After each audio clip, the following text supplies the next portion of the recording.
So moving on to our presentation again, perhaps a final few tips on our crypto challenges. So when you do crypto or encounter cryptography challenges, as I've mentioned, just look at the spacing, perhaps the word formation, explore variations. We've seen with ROT 13, they might just change it up a bit. So if it doesn't work the first time, just perhaps play around. Look for encodings. Base 64 is quite popular. You might encounter it as well. I have seen in terms of our crypto challenges, using XOR is also quite popular. So that's another tool or concept to be familiar with. And then also very popular is just your RSA challenge. You know, when you have perhaps you know, execute those specific formulas. Having an understanding of your RSA and how those keys are computed is also quite handy, because that is definitely something that they do quite enjoy to add into challenges. So just keep those formula quite close. I must admit, when it comes to cryptography challenges, my reaction is mostly like you've seen in the GIF in this particular slide. But with these few hints, you should be able to do perhaps the most easier versions of them. Yeah, I can really recommend CyberChef. It's quite a popular tool. I see somebody mention Decode. They prefer Decode. I can also recommend that. It's always nice to have perhaps more than one version of a tool. Redundancy can help, and sometimes a certain tool will work well with a certain challenge. So that's definitely nice to keep them all close by. So I'm just going to quickly look into an easy level web exploitation or web-based challenge.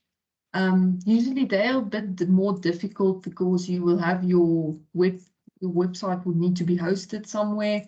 So for the strain, that wasn't something I could get or set up in time, but I was able to find a specific web-based challenge that's still hosted.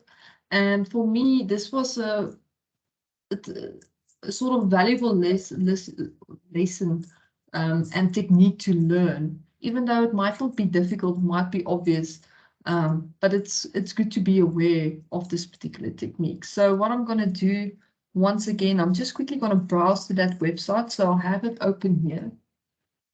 So if you go to that website, you will see log me in and ask for a username and password and submit. We can probably try some default credentials. Usually that's sort of my go-to. Okay, nothing happens, so it's probably not. To try and brute force this is probably going to take too long. So usually for me, when I see username and password, I would think SQL injection. That's for some odd reason, that's always my thinking, and that might be the case. But I will not recommend that as a first step, usually when you encounter something like this. When you see a website or a web page, I would always recommend first, let's just view the page source. What is actually going on behind the scenes? So if we view the page source, we can see, okay, there's a little form, username and password, and we can see, oh, there is JavaScript. If we look at the specific if statement, we can see we will probably be logged in if we can, or if the user is admin and the password is PW. So, okay, that doesn't look like a value or a string. But if we look at the first line of this specific script, we can see there is the specific value var PW. So what this is actually doing is it will admit, and probably in this case provide a flag, if the username is admin and the password is the value of this specific function. So it's actually quite straightforward what we need to do here. We probably need to execute this function to get the value that we can use as the password. So what I'm going to do is I'm just quickly going to copy this function, because you can probably try to work it out by hand. It's a bit of a long function. There's a lot of happening, so I will not advise it. But what we can perhaps do is, if I go back here, there is a functionality. If you go to inspect the page, or you go to dev tools, if press F12, we can actually execute JavaScript in here. So if we go to the console, we can paste our specific function, and I'm just going to run it and see what it gives. And here we can see it gives us a specific string, a chord, campaign, I'm not sure what's that word, and licorice. I assume now this is the password. So if I take this specific string and we keep admin, because we know that is the username that's expected, we add our deep sort of discovered password, and then we can see the flag, some minor obfuscation. And from a security perspective, this is probably why you don't want your JavaScript to be exposed client-side. So really a very simplistic web-based challenge. You might encounter something similar, but do expect more or web challenges of a bit higher difficulty when it comes to the web-based. But at least I think it's important to note the value of just viewing the page source, being able to use the inspector dev tools of your browser as well. There's quite a lot of value in that as well. So if I go back to our presentation. So yes, as I've mentioned, with your web-based challenges, view the page source.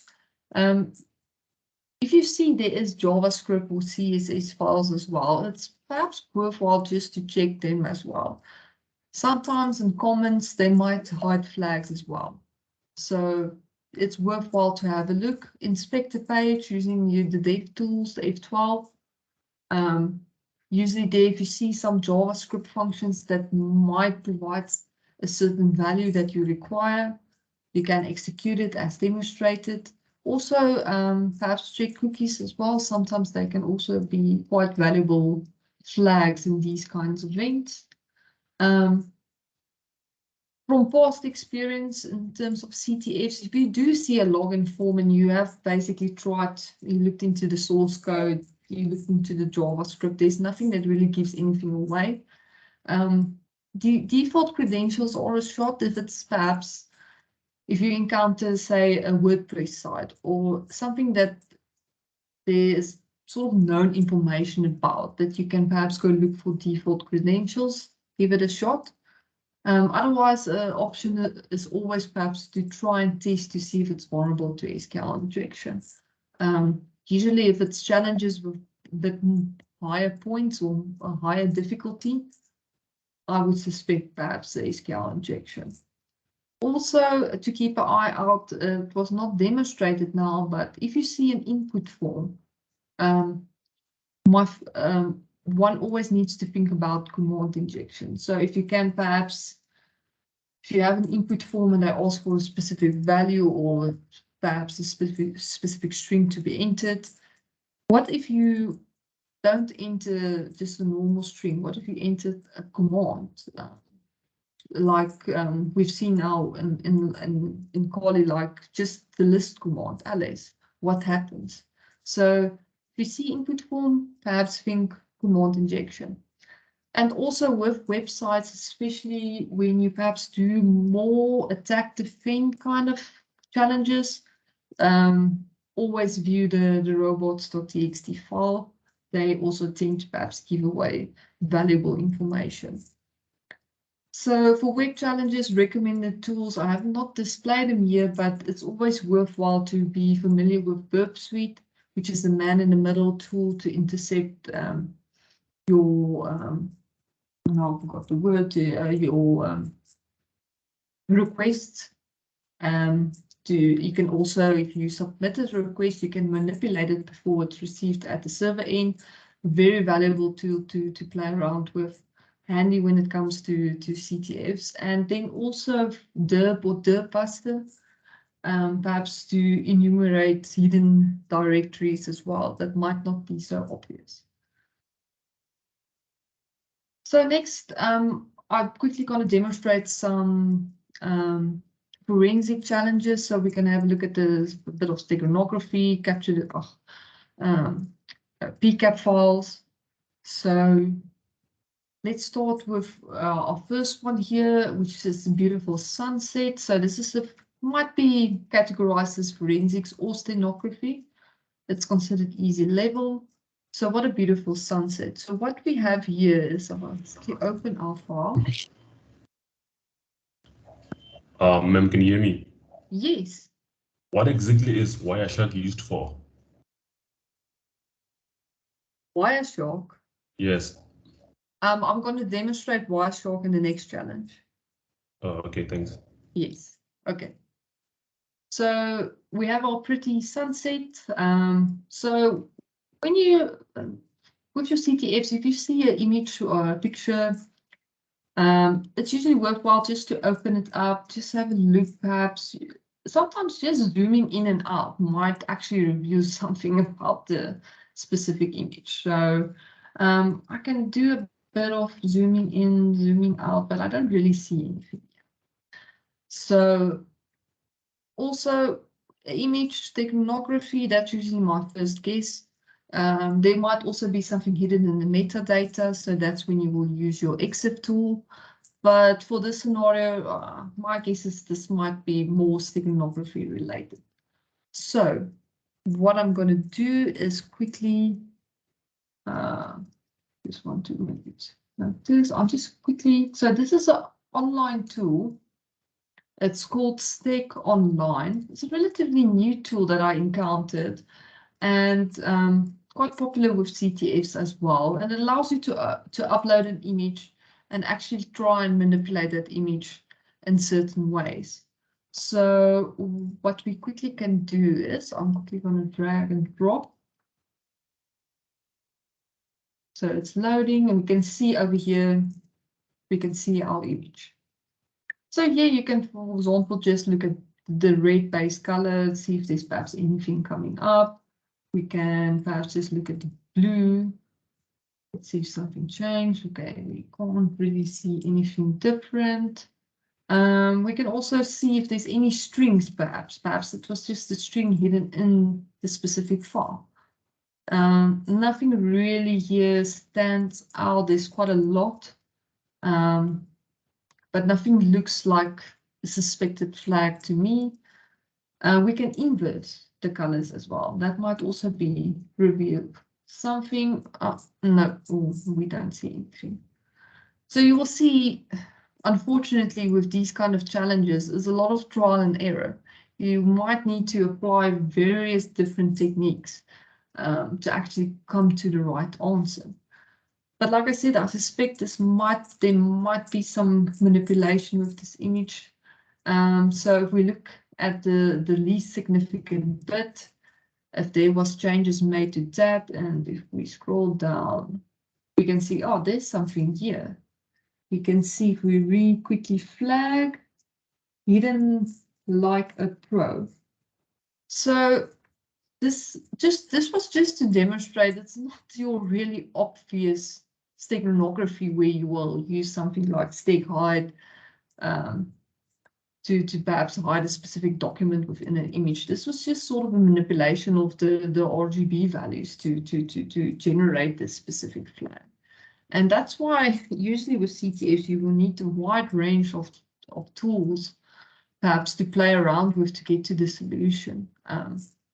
But also just having an understanding of if you do encounter perhaps an image, what are the steps that you perhaps should take to try and get that flag. So I thought this was perhaps interesting. It's something I haven't, this was a challenge of a previous CTF that I didn't participate in, but I thought it was interesting and wanted to include it in the training. So yeah, As promised, if we look at our next forensics challenge, interstream traffic. So here we have a PCAP file, network traffic that was captured. Very popular with CTFs. This one is of a medium level. And I'm quickly going to open up our PCAP file. So for me, personally, it might differ for you guys, but I prefer with a PCAP file to use Wireshark. So I already have Wireshark installed on my machine. And usually when you do encounter a PCAP file, it might be overwhelming. There is, if I scroll down, over 2,700 packets that's been captured. So it's quite a lot.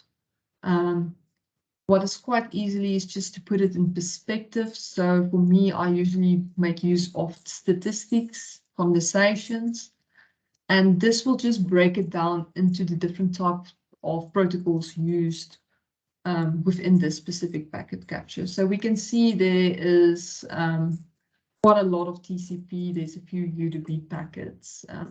So there's quite a lot of happening, and it might be difficult. You might be sitting there and thinking, where do I start?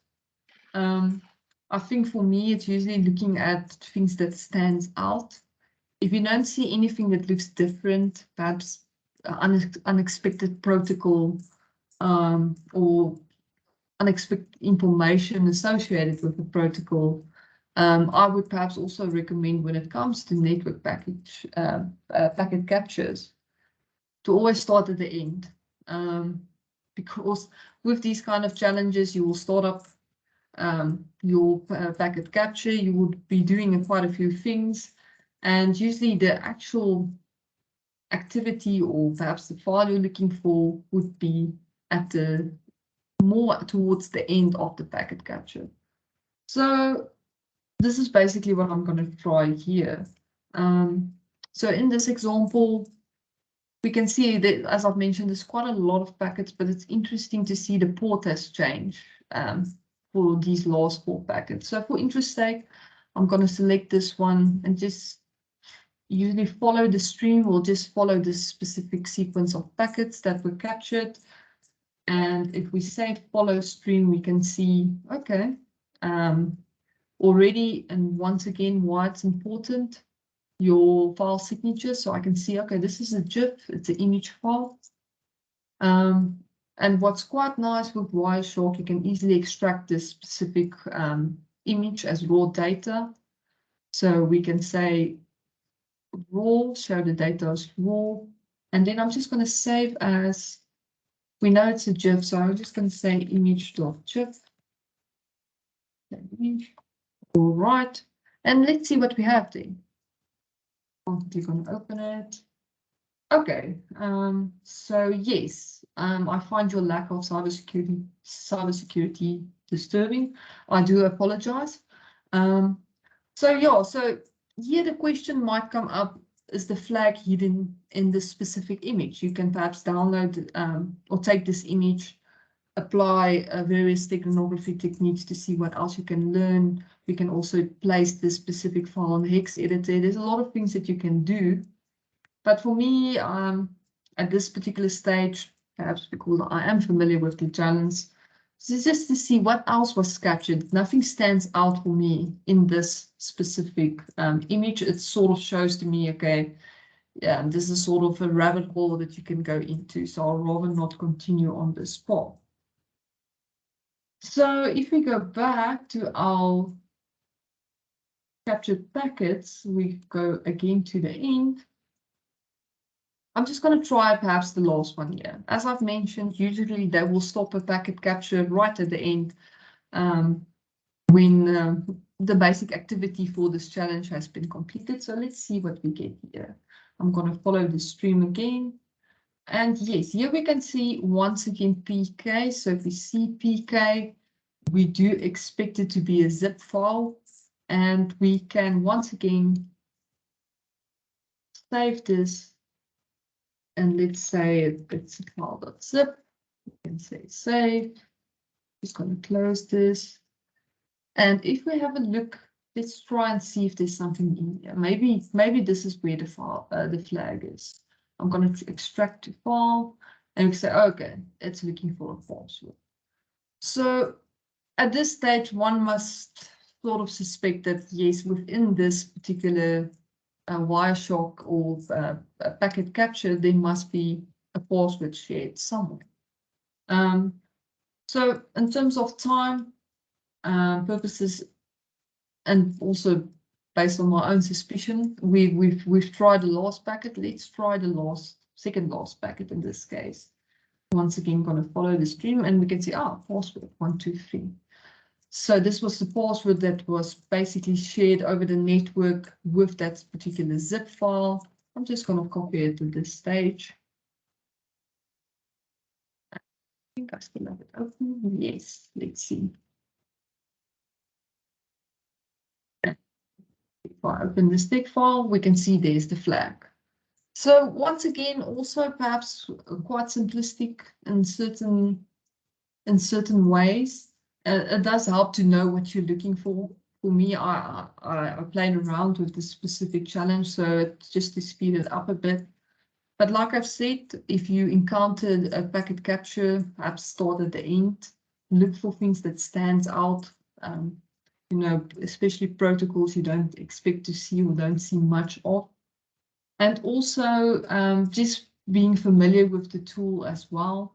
So being familiar with the concept that you can actually extract the raw data from these packets to build up, if it was a zip file that was transferred or an image. That's quite handy to know, because I can promise you will encounter that as well. Yes, so a very brief introduction into Wireshark. It's probably another session one can have for an hour or so. A very handy tool to keep close by when you do participate in CTFs. All right, so I'm going to close my Wireshark, and then I have another challenge here that I quickly want to run through. So for this one, I'm also going to use Kali again. Once again, for the reason there are some tools that I would like to demonstrate. So if I go to my Kali machine, we can log in. I'm going to close this one. This. All right, so this is another forensics challenge. And this particular challenge, we have an image. I'm just quickly going to open it so we can see it's an image that sort of talks about Vim, learn Vim for programming, learn Vim so you can flex. I'm not comfortable with the VI editor. This is what this is referring to. For those of you that are familiar, might actually understand this a bit better. But yes, so we have the image here again. The question may come up, is this actually another steganography challenge? Is there something perhaps in the metadata, the EXIF tool can then be used? For purposes of time, what we're going to do with this specific challenge is once again to see, is it actually the file that we expect? Is it a JPEG? And just explore this particular file to see what we can learn from it. So what I'm going to do firstly is I'm just going to open a terminal. And once again, just our normal file command. And we can see, okay, it is a JPEG. It is our suspected file signature. But let's just explore it a bit further. So I'm just quickly going to open a hex editor. So I'm also quite a fan of hex.it. It's an online hex editor, quite easy to use, easy to keep close by. And I'm just quickly gonna open that file. So if we go to our challenges, I'm gonna say open. And if you look at the start, it's what we expect. We can see the known signature there for a JPEG file. but it seems to be quite a long file for such a small image. So I'm just gonna scroll through this file. Maybe there's something hidden at the end of the file that I actually have encountered challenges that actually has done that in the past. So let's just go to the end. Here we can see the format has changed a bit. So, and if we look here now, we can actually see strings. The strings command in Linux might actually be handy here, but we can see, for example, libc. I can see functions. I'm starting to think that this might be a kind of C-based file that might be embedded, GCC, the compiler. It might also be perhaps an executable. So let's just see perhaps if we can find, we know ELF is a known executable within Linux. Let's see if we can find it. Okay, that doesn't look right. Ah, and here we go. We can see there the file signature for our ELF file format. So what we actually have here is an executable file embedded within a JPEG file. So whenever you encounter something similar to this, a file embedded in another, I can really recommend the binwalk utility. So with your binwalk, you can actually search for executables within a file. It will also give you information about the specific file signature as well. So let's perhaps give it a go. Let's see if there is something within this specific file. And then we can see we have our JPEG image that we are familiar with. And then also we do have the AR file that is embedded within the specific JPEG. So what's also nice about the binwalk utility, you can extract these embedded files. So let's quickly see if we can extract that specific executable file. So I do have the command here. And what this command is basically doing, it is looking for any file format that might be embedded within this specific file that you give as input. So if you just execute a command binwalk normally, there is known file formats that it are familiar with that it will be able to extract. But if you do use this utility and you struggle to extract files that you know are there, then perhaps just look for any file format that it can find. So yeah, there we go. So what we should be able to see now is we can see now we originally just had our image.jpg and now we have another directory. If I change into that directory, we should be able to see our executable that was extracted. And there we can see our executable, it's just called 1BC9C1, similar to the name that we've seen here. What I'm quickly going to do is just check if it has execution rights. At this stage, it doesn't. And similar to the discussion we had earlier, is it safe to execute? That's always a fair question to ask. For me, I'm within a virtualized environment, so I do feel comfortable. There is risks that it can perhaps jump out this virtualized environment depending on certain vulnerabilities. But in this specific scenario, using a virtualized environment with your CTF should provide you with enough cover, if I can put it like that. So what I'm going to do is quickly give it the necessary permissions, and then we can execute it, and we have our flag.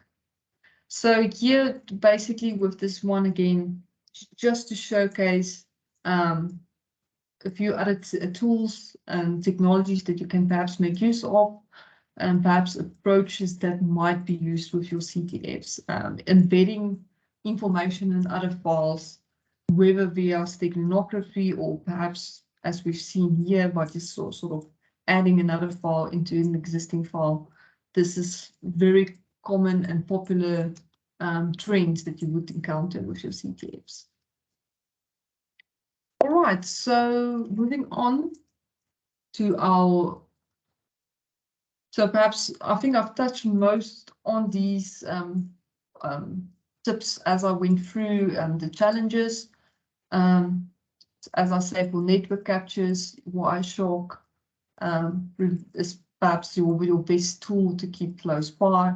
For images, always check perhaps what is the file format, the file signature.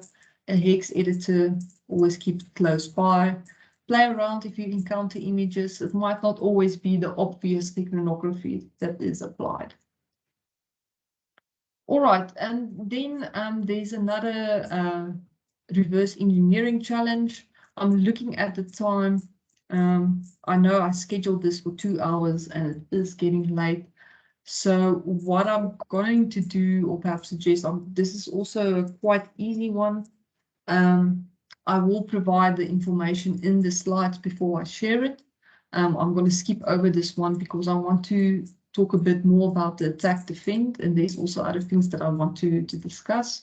So with your reverse engineering, it is recommended if you do get executable files to interact with them in a safe environment.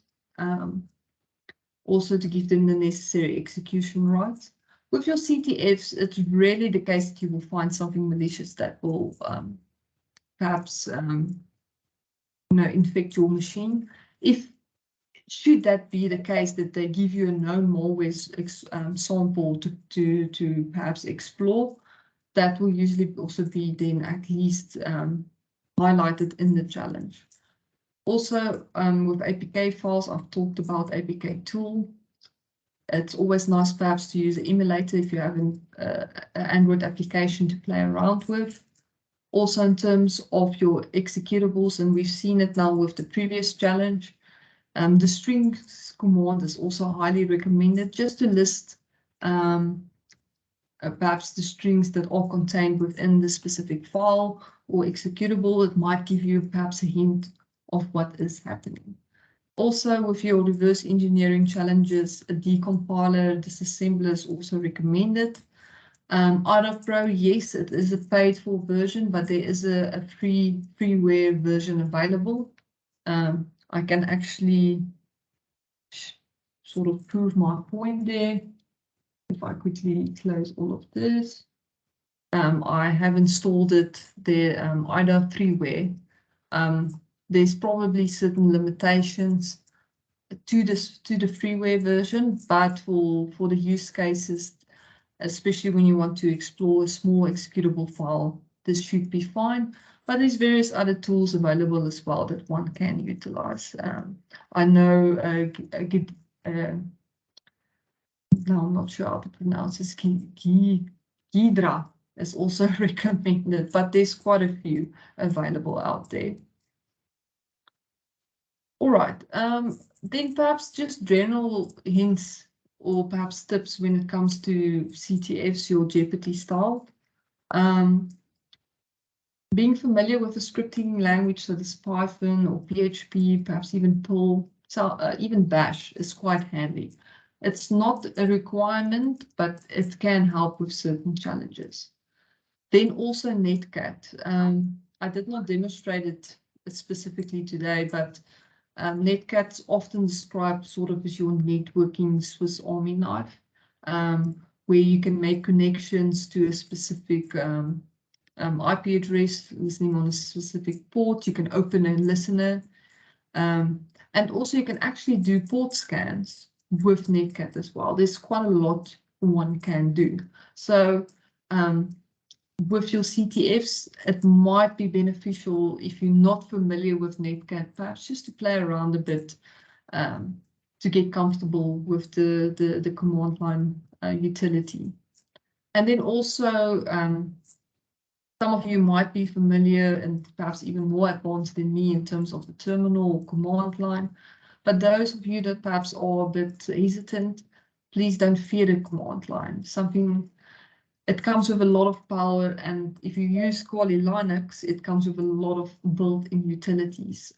Like I've mentioned, grep to search for plain text strings, find to perhaps search for specific files, especially when you have a large directory with a large collection of files and you know what you're looking for, you just don't have the time to find command. We've seen cat. Cat is also just to view the contents. And then nano, it's always good to know a built-in editor. So if you want to or need to edit files, we've seen the file command, type of file, strings, and also to list the various strings within a specific file. For your executables, perhaps binary files that might be a relevant command. And then also Kali Linux, a very handy utility to keep close by. All right, attack defense example. So when it comes to your attack defense examples, perhaps the best way to get exposure is to play around with vulnerable machines. So perhaps the best collection and resource pool of vulnerable machines is VonHop. So they have a large collection of various different vulnerable machines that's been created by individuals, that are passionate about cybersecurity. They come at various different levels of difficulty, with different types of vulnerabilities and exploits that can be utilized. I've listed a few here that's been recommended, sort of more as beginner levels, vulnerable machines to play around with. But there's a large collection. For those of you that might be perhaps, let's say, more comfortable with certain penetration testing skills, you can perhaps look at the virtual machines of a higher difficulty level. But yeah, if you just want to get exposure to perhaps what it takes to perhaps, let's say, own a vulnerable machine or own a specific machine, this is the place to go. And what is nice is for all of these machines already available, there is walkthroughs available. So individuals who has taken the time to try and own these machines have written up the steps they have taken, what worked for them, what tools they use to actually access and gain access to the machine. So really recommend it if you want to get exposure more to the penetration testing side of things. I'm sorry, I'm laughing at the comment there. But yeah, Mr. Robot is it's classified as a beginner level machine. It's called Mr. Robot because it's the theme of the series. So yeah. Then also there is your damn vulnerable web application. Some of you might be aware of it. It provides you with how can I put it, a specifically vulnerable web application that allows you to test some of your known web exploitation skills. So it will also be vulnerable, or the vulnerabilities within the specific application relates often to the OWASP top 10 vulnerabilities. So yeah, so that is, if you want to perhaps test your web exploitation skills, I can really recommend the damn vulnerable web application. And then I recently learned about OWASP JUSWAP. So they also provide vulnerable machines that also allow you now specifically to test again OWASP top 10 vulnerabilities. Then there's also the last one, SecGen. What is nice about this, perhaps if you reach a level where you want to just try something different, or perhaps just want a random machine, SecGen can generate random vulnerable virtual machines for you to play around with and interact with. I saw in the comments there was also a mention of Metasploitable. That is another option that one can use, perhaps to test your skills, perhaps against, but I think with the options listed here, there's perhaps a bit more variety. And I think the other one, I missed it now, but I will touch on it a bit later, that someone mentioned. But yes, this is not a complete list. There's a lot of additional information that or other options for vulnerable machines that can be tested. So, but I can highly recommend Vulnerable Hub or Vuln Hub. Their machines are quite interesting, and some of them are quite challenging. So perhaps in terms of, if you take the approach in terms of setting up a vulnerable machine, if you are in an attack defense scenario, what is the kind of approach that you can follow? So usually your first step would be to do a bit of reconnaissance, enumeration, see what is there, what is available, what can you target. So what hosts are available on this specific network? You can use NetDiscover for that. Also, quite popular is to see what is the open ports, what is the services on those open ports. So there you will use Nmap, the network mapper, for that specific utility. Quite popular in terms of your attack defend. You also see it with the Von Hub machines as port 80 or port 443. With your websites, that might also often provide a way into the machine. So here, once again, if you see there is port 80s open, there is a website available, perhaps explore that specific web pages, view the robots.txt file, enumerate website directories, see what directories are perhaps not visible but are accessible. Look for your content management panels, your WordPress group, because they come with a lot of vulnerabilities and they're quite popular in these kind of scenarios. Or just look for other vulnerabilities in general, like using Nicto and your Nmap with its built-in scripts. Then also, if you see perhaps port 21 FTP, see if you can anonymous login, using anonymous and anonymous. That is the default username and password combination. If you can do a file upload, usually when you want to own machines, you want to get a reverse shell. And to get a reverse shell, you need to upload that specific source code to open that shell. So if you can upload a file, that's perhaps your way in. 422 SSH, also often visible with these kinds of machines. Well, usually not the easiest way in, to be honest, perhaps if it's a vulnerable SSH version. So that's why it's important to check the current version of the specific service running on these ports. Also, just check for vulnerabilities in general using something like Nessus, or you can use the open source OpenVAS. Banner grabbing can also provide you with a bit of intel regarding the services that runs on specific ports, and they might share more information that might be required for that service and can give you a bit of intel on what's happening. So for there, you can use something like netcat, you can use the curl command telnet and nmap again. Usually once you, and it remains still the important part, once you've sort of exhausted your enumeration or recon phase, you will need to then next actually try to gain access to that specific machine. So Metasploit, quite popular, the MSF console, as I've mentioned, to upload a reverse shell specific to a website. If you have a website and that specific website does allow you to upload files, try and see if you can upload perhaps a PHP or a Python script that will create that reverse shell for you. That's often the way in. You can then set up your remote listener to connect to that reverse shell once it's executed.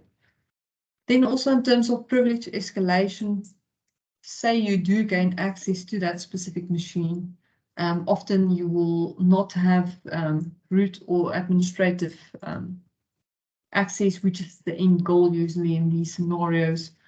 Perhaps check and see if there's perhaps existing credentials. Sometimes you will find credentials in a MySQL database that is the same as the administrator's credentials.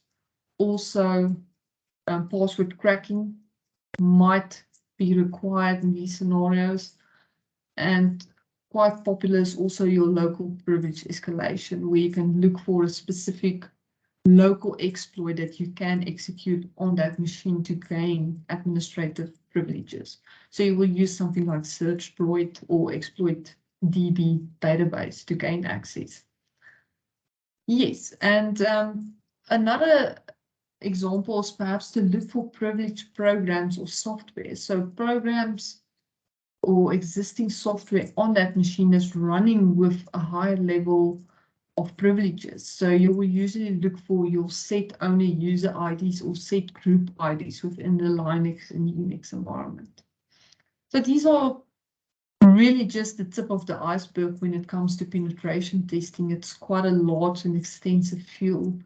But when you do encounter attack defense kind of CTF challenges, just being aware of the approach that you need to follow, and perhaps just a few of the technologies and tools that can exist will really put you on the right path. So unfortunately, I'm mistimed myself completely when I set up the time for this. I expected us to, or I expected 2 hours to be more than enough. But unfortunately, it doesn't seem to be the case. I wanted to step through this machine with you guys today, but in terms of the time, I don't want to keep you guys too long. You guys already had a full day of studies. So what I do, and this is a promise I'm making to all of you attending now, is I will make a separate video where I actually go through this specific machine. It's a vulnerable or one hot machine. It's got 7 flags that one needs to encounter. And what I'll do is I will go through the setup and the process to capture some of these flags. I will then share it with you guys separately. If we do this now, we're probably going to take another hour, and I don't want to keep you guys too long. So I will make this thing, or at least this video, then also available. And as I mentioned at the start, this is now the trial and error section that comes in, where I completely mistimed the time that would be required. So I see there's a question about will a recording be available? Yes, I will make this specific recording we're having now available, as well as this video where I step through this vulnerable machine.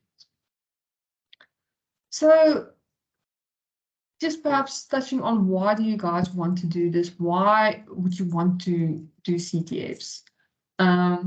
First of all, it provides you with a safe environment just to try, once again, your hacking skills, perhaps in inverted commas, to try and see if some of the knowledge that you have acquired, especially about certain vulnerabilities and perhaps security concerns, if you can actually put them into practice. It's also there to learn you new skills.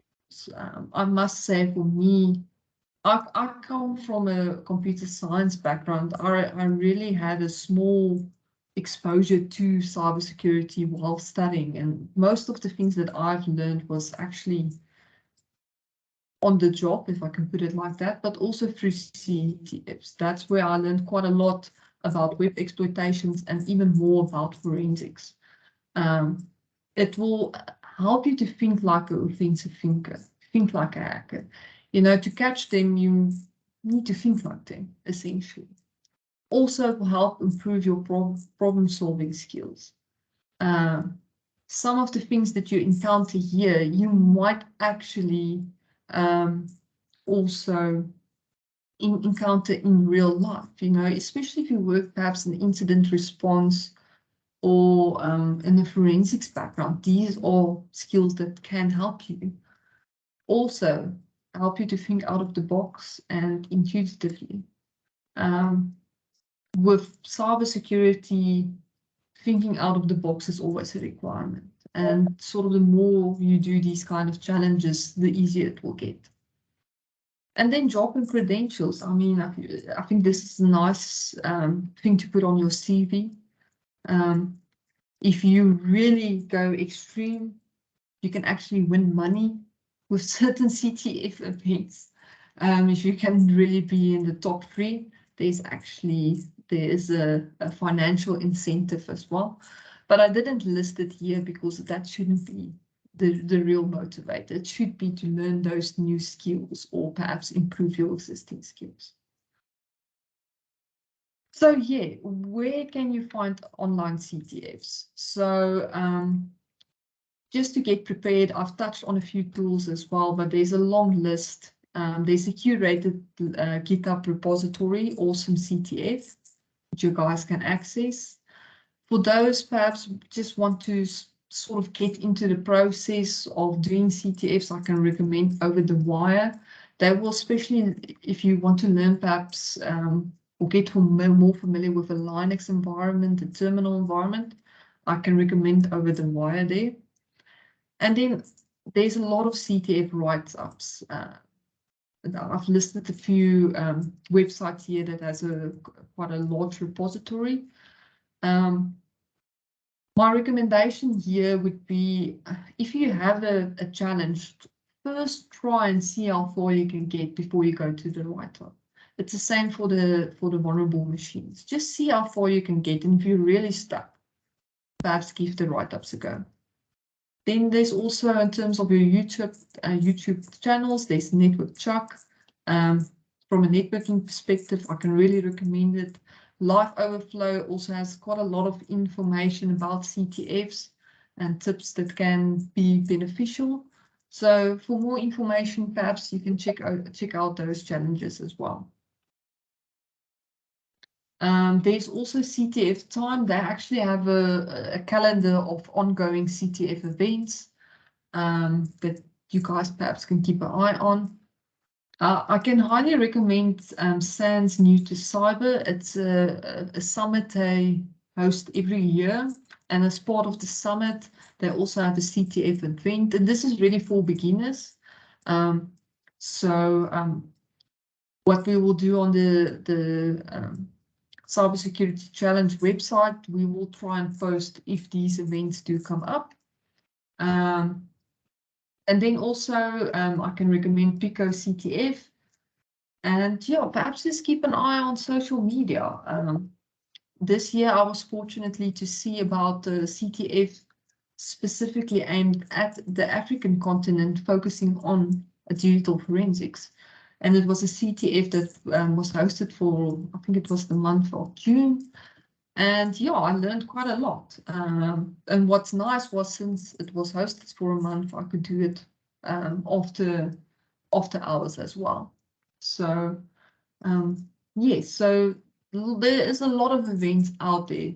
It's just sort of to know where to find them. Then perhaps touching on the SANReN Cyber Security Challenge specifically. So the CSC challenge is the InfoSec challenge. It's for all universities within the SADC region, so the Southern African region. We do have a lot of information, and a lot of this training information is available on our website. What we do with this specific challenge is we have 2 rounds. So we have a qualification round and we have finals. So for the qualification, what we usually will do is we will go to universities and present this specific challenge. In this scenario, I know there's a lot of international students also attending today, so we've also we'll make use of this opportunity here today just to sort of introduce you guys to the approach to register. After qualification, then there is a final, which will be in this end of November and December. For the finals, this year it will be the top 8 teams. We try to keep it one per university. So during the qualification round, you actually participate against your fellow university teammates. And then the top 8 teams will then be sponsored to attend the finals. For the South African-based universities, that the students that make it to the finals will be fully sponsored. So we'll cover all your flights and costs, accommodation to attend the conference and participate. Then also for our international audience here today, we will fully sponsor the students once they are, let's say, at the airport. So for international students, you would just need to come to South Africa. From there on, we will continue with the sponsorship in terms of flights and accommodation and so forth. As I mentioned with the final, you will see both a Jeopardy style and an attack defense one.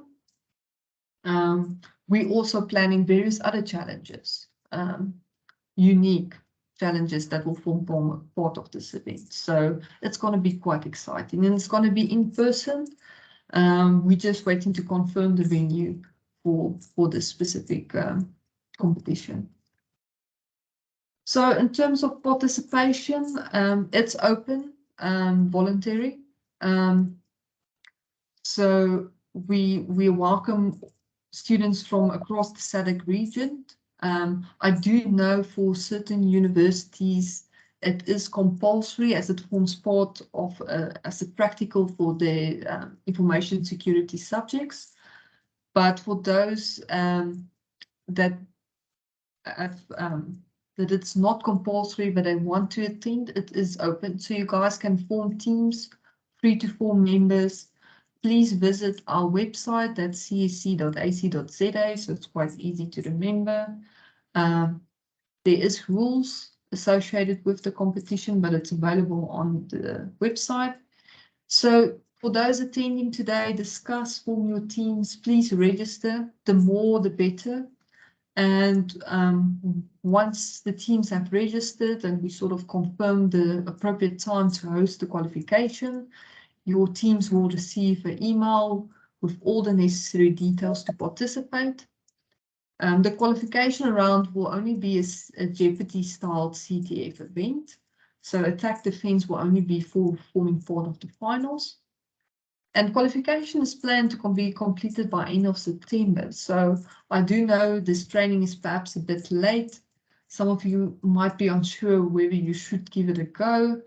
My advice is please, if you guys can find necessary teams to participate, give it a shot. I promise you it's going to be fun. There's a lot of challenges, a lot of more difficult challenges that might keep you occupied for many hours during the qualification round, and I can promise that you will learn something. Also, we do have a Twitter feed as well, so you guys can perhaps follow that. We will post important information, as well as the teams that did qualify for the finals will be made visible on the Twitter account. So final thoughts. When you do these challenges, I think it's important to not overthink them. This is also sort of advice I received and out of past experience. They often have a score, your Jeopardy style challenges. So the score assigned to the challenge should sort of guide you how difficult it should be. Tools will definitely help with these challenges, but it's important to remember that the goal of the challenge is really to test your understanding of a specific concept, not really your understanding or knowledge of a specific tool. Also, if you can easily spot certain encodings, I've mentioned base 64, even with certain encryption algorithms, the style to them, it really helps. But this really comes from the more you do, the easier it gets. With your password challenges, I think I've mentioned this. if you do encounter a password cracking challenge, it usually would be best solved either perhaps by brute force, so using a tool that can do brute force, or using a dictionary list such as the ROCU list. These challenges with CTFs are not really there to take long hours to solve. They're usually there to be solved in a reasonable amount of time. If you really struggle, it might be that you perhaps just overlooked something. And as I've mentioned, there might be clues in either the description or the title of the challenge. Golden rule of CTFs: the more you do, the easier it gets. Really practice, practice, practice. And also, don't forget Google is your friend when you do CTFs. If you do struggle and there's a clue somewhere, but you're not sure, perhaps take that clue and Google it and see what you can learn. There might be similar CTFs out there that might put you on the right path to solve it. So if you don't use Google, DuckDuckGo can also work.